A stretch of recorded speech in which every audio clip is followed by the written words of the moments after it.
해외 ETF 투자 절세 방법. 국내 주식과는 다르게 해외 주식에 투자할 때는 양도소득세를 내야 합니다. ETF로 투자할 때도 마찬가지입니다. 해외 ETF에 투자할 때 세금 부과 방식과 절세 전략까지 챙겨야 하는 이유입니다. 국내 상장 해외 ETF를 사고 팔 때 내는 세금은 분배금에 붙는 것, ETF 매도 차익에 붙는 것 두 종류로 나뉩니다. 둘 다 배당 소득세 14%에 지방소득세 1.4%, 총 15.4% 세율로 세금이 부과됩니다.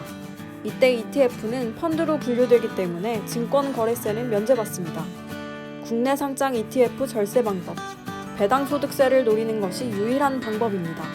연간 금융소득이 2천만 원이 넘는 고액자산가는 소득 종합과세를 내야 하는데 이 기준에 분배금도 포함됩니다. 프라이빗 뱅킹 센터에서는 고액자산가에게 분배금 지급 기준일 이틀 전에 ETF를 팔고 기준일이 지나면 다시 사라고 조언하기도 합니다. 아예 분배금을 받지 않는 게 세금을 줄이는 방법이기 때문입니다. 절세 목적으로 판 ETF는 분배락이 생긴 다음에 다시 사면 됩니다. 분배금은 받지 못하지만 그만큼 싼 가격에 ETF를 살 수 있는 셈입니다.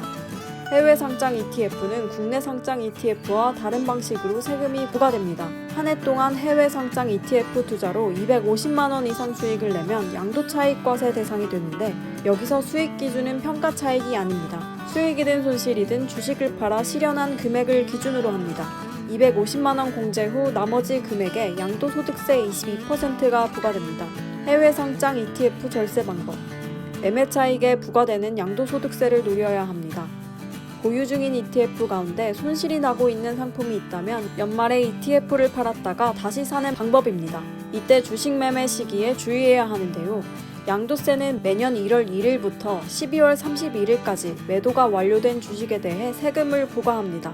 만약 절세를 위해 주식을 팔고 다시 살 계획이라면 일주일 전쯤 넉넉하게 주식 매매 계획을 세우는 것이 유리합니다. 연금계좌 ETF. 연금계좌를 통한 ETF 거래 시 절세 혜택이 있습니다. 이때 퇴직연금과 개인연금 모두 가능합니다.